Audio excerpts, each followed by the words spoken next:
tentativa de acelerar o processo, o senador Flávio Bolsonaro e o advogado Paulo Bueno estiveram com Alexandre de Moraes em Brasília.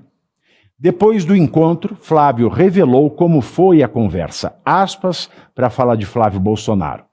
Foi uma conversa tranquila, objetiva, como deve ser entre advogados e o juiz da causa.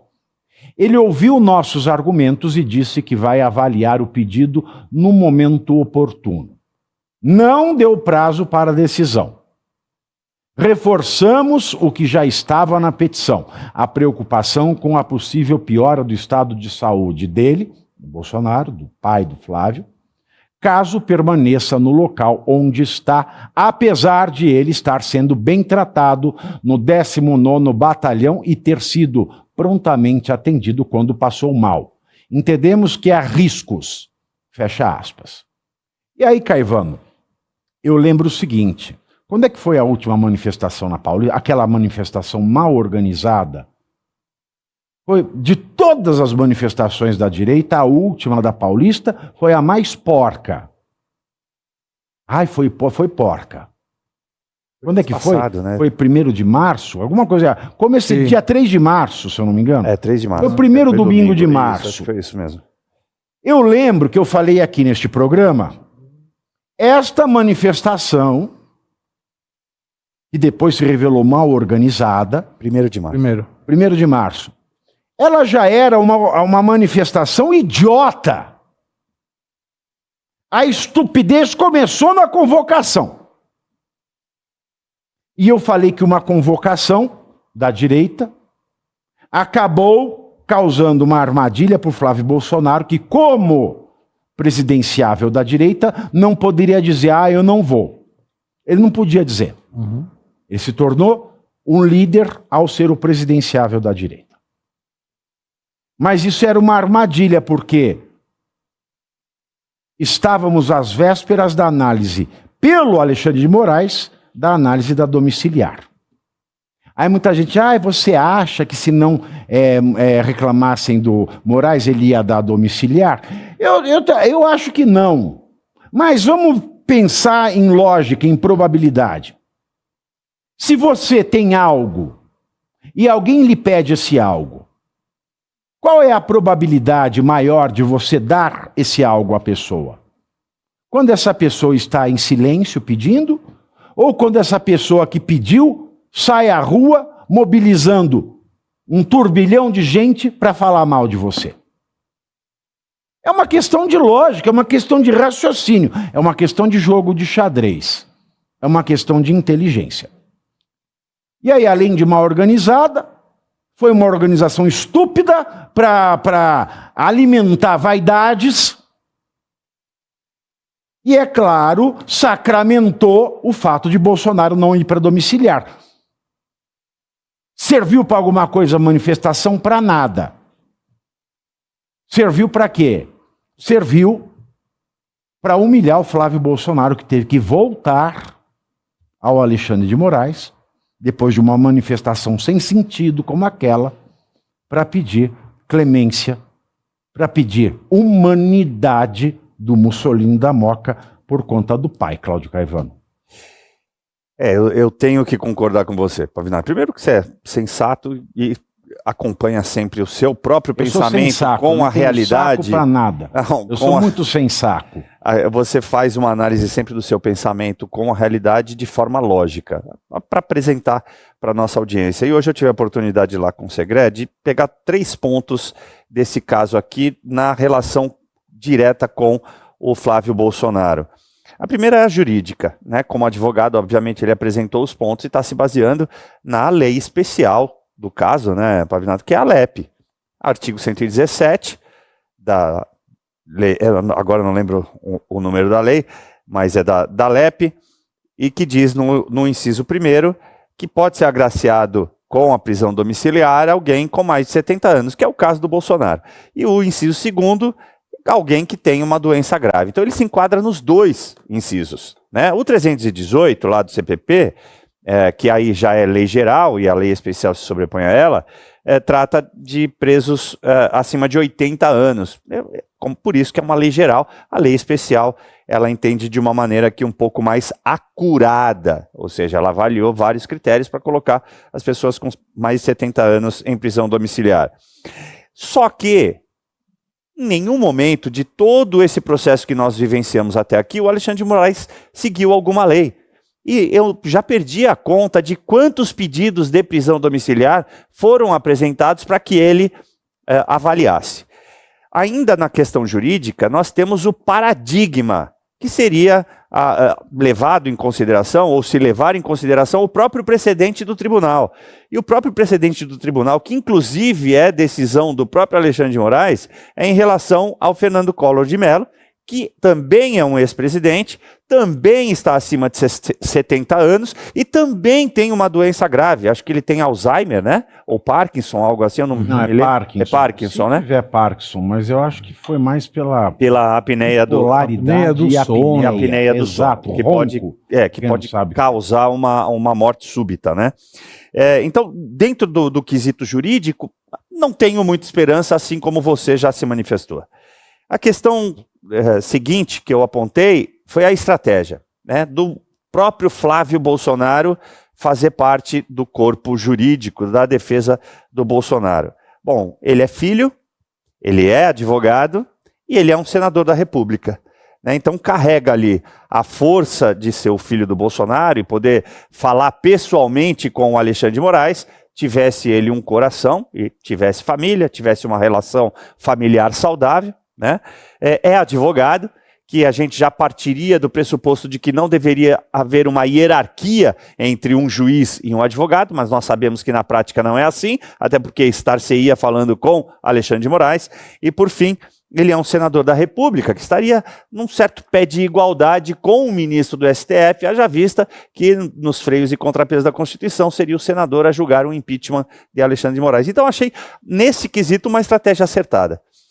Mas temos o terceiro e último ponto, que é a situação real. E a situação real, mesmo levando em consideração esses dois primeiros pontos que eu apresentei aqui, não nos causam esperança. Porque, apesar do Jair Messias Bolsonaro estar no hospital, estar sendo bem amparado, e toda a comoção pública, inclusive desses 4 ministros do STF que você falou, nós temos um problema secundário que circunda o Alexandre de Moraes hoje, Pavinato, que é a questão do Master. E eu tenho repetido isso e vou finalizar repetindo isso hoje aqui novamente. O Jair Bolsonaro é o refém do Alexandre de Moraes e, portanto, o garante na corrupção. É assim que ele talvez vá tentar uma negociação para sair de alguma maneira menos problemática do STF. É verdade, Segré. Tem aqui uma senhora chamada Denise Del Claro, com todo o respeito, Denise. A Denise já mandou várias mensagens aqui dizendo: me desculpe, Pavinato, Alexandre de Moraes nunca vai ceder. Bom, então se ele nunca vai ceder, o que o Flávio Bolsonaro foi fazer falando com ele? Ele errou indo para a manifestação ou errou indo falar com Alexandre de Moraes agora?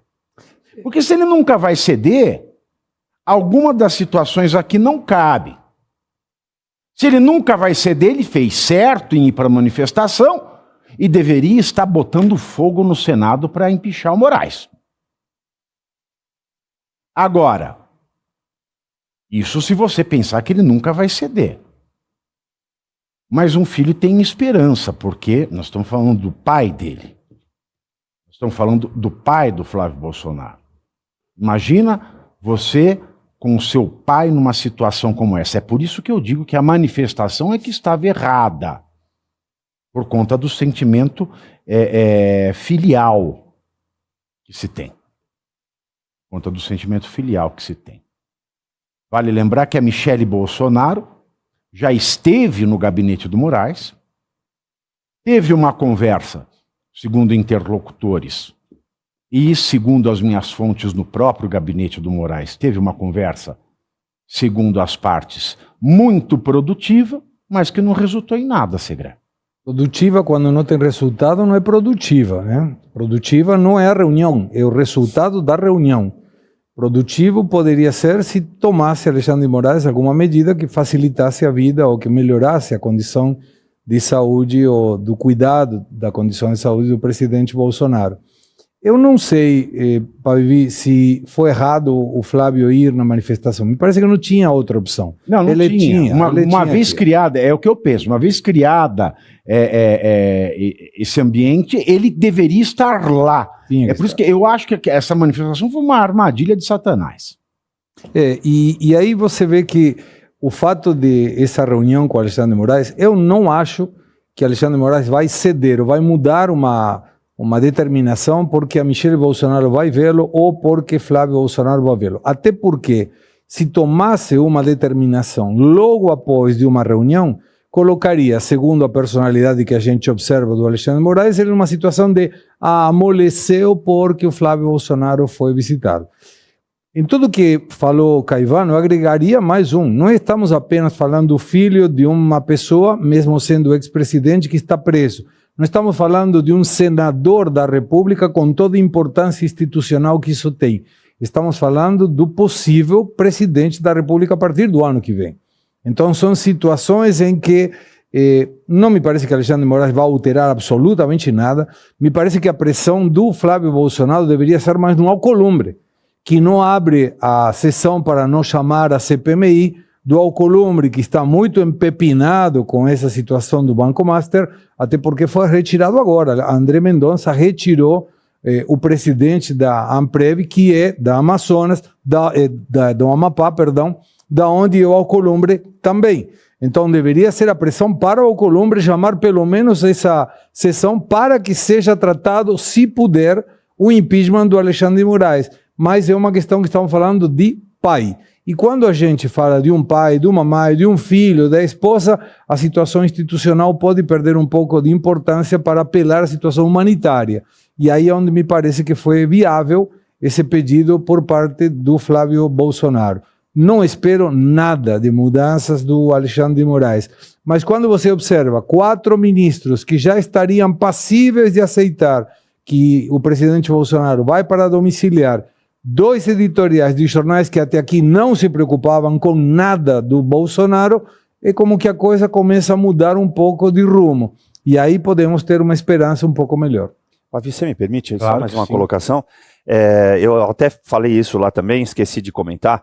Eu fiz uma análise, eu não sou, obviamente, especialista em, como é que fala, feições faciais e comportamento gestual e etc, mas a gente tem aqui do nosso lado a experiência de vida e o fato de também ser advogado, e eu pude notar que o Flávio Bolsonaro, quando estava dando aquela entrevista, ele estava tenso, né, ele não estava relaxado, tinha acabado de sair da reunião, o advogado que o acompanhava também não estava relaxado, e ele repetiu algumas vezes o contexto do pedido que eles foram fazer, em virtude da prisão humanitária, nós pedimos, de acordo com a legislação, ele repetiu 1 ou 2 vezes.